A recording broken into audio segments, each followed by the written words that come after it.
You know what? Your interview is decided even before you finish saying in hello. Yes, in fact, this is backed by research where it says that 33% of the interviewer decide in the first 90 seconds whether to hire you for this job or not. I have spent almost 15 years in talent acquisition. I have interviewed more than 1,000 of candidates, and I can say this is absolutely true. And today I'm going to tell you how to master those first 90 seconds today in the video. Hi, my name is Sushma Shetty. I have over 15 years of experience in varied industries that I have worked with, be it travel, forex, stockbroking, etc. I'm an NLP practitioner. I have also done my commerce assessment, which does personality assessment test. I'm here to help you with the knowledge that I have gained over the past 15 years. No theory, no bookish gyan. It is just real world gyan that I'm going to share with you. Alright, so let's begin. Now, what's the real problem? Now, most of us, when we go for the interview, we think that, giving the interview, giving those perfect answer or mastering our communication skills or, reading about the company and all of that will make our interview successful. Yes, these are some part of it, but these are not just going to help you to ace the interview. There are these mistakes which I don't know if you are knowing, if you even know that you're committing these mistakes, because over the years when I have interviewed these many people, I have noticed there is a trend, or this is the most common mistake that we do. No, I'm not going to talk about how to dress or how to speak or about your communication skills and all of that, because I think most of these tips are already covered in other videos. What I'm going to talk about is about the 3 mistakes and how you can fix them, and what steps can you make them, what steps can you follow to ace those 30 seconds, right? The first mistake that we do is talking too fast. And let me tell you, I am someone who does the same mistake every time, and over the year I have corrected it. Now, in general, there are some people who talk very fast, right? So the point is, what happens when you talk fast, you ramble. You speak fast, your thoughts don't come. Your thoughts take time to process in your head, and you just ramble. So what happens? There's a disconnect. What you need to do is pause. Very important. You don't have to just speak as if you're going to miss the train. No, nobody's in a hurry. The interviewer is interviewing you because he wants to spend some time. He wants to understand you more. He wants to understand you what you have done.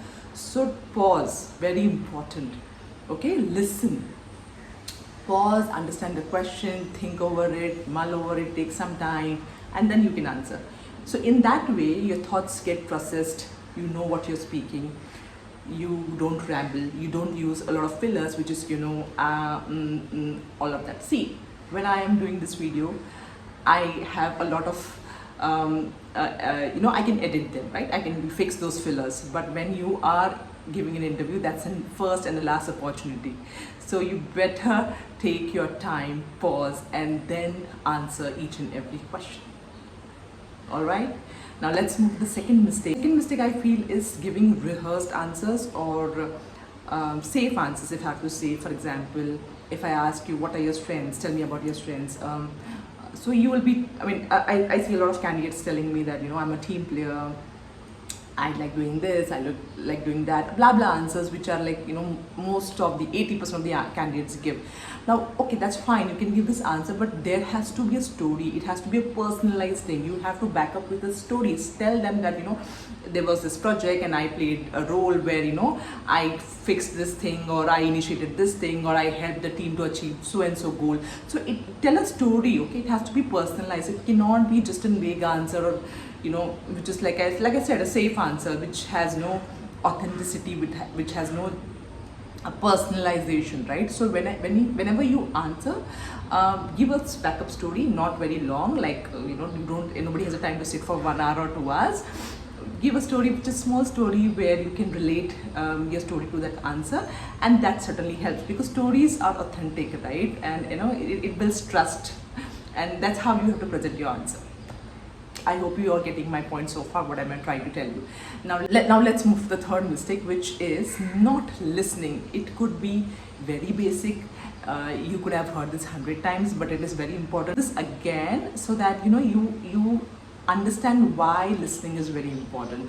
Listening is very important because I'll tell you what I have experienced while taking interviews. I have asked question which is A, and the candidates have answered the question which is not related to A. In fact, they are going Z in terms of answering. So there's no relation to what I have asked and what they are answering. They are in so hurry that they want to answer. They are not paying attention to the question, and I have stopped them in between and said them this is not what I'm expecting. And it's not just about me. I'm just giving an example, or I'm just giving you real life stories of what I have experienced, sharing my experience. So the point is, listen to the question, okay? Listen to the interviewer, what he's asking, what he's wanting, what he wants to listen. In that way you can connect to his world, right?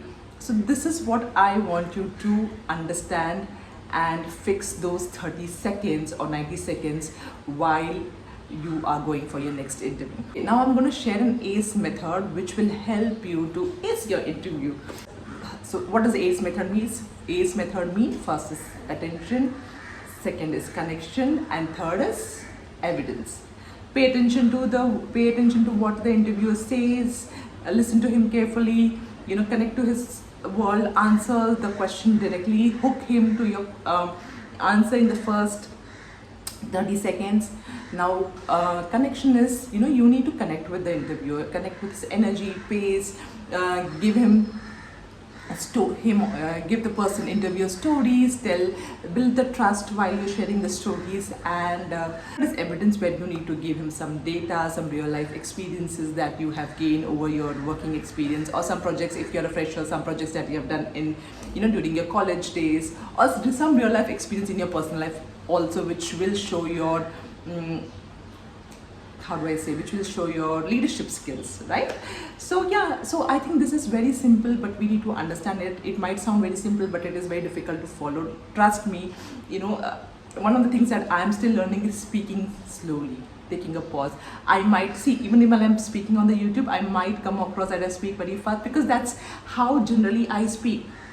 But I have to constantly remind myself that, Sushma, please speak slowly, take a pause, and that's how you're going to learn. So I'm not saying that you will learn it very instantly, but you'll have to remind yourself, take a pause, breathe, speak slowly, and that's how you're going to achieve it. So I hope this video you found it useful, and similarly, I'm going to share a few such tips and videos with you. Hit the subscribe button if you like the video, and also let me in the comment box if you like the video. Any suggestions for me, any feedback for me, I would love to hear from you guys. And also let me know if you want any other topics that I need to address or make video on. Thank you so much. Have a good day. Bye bye. See you all.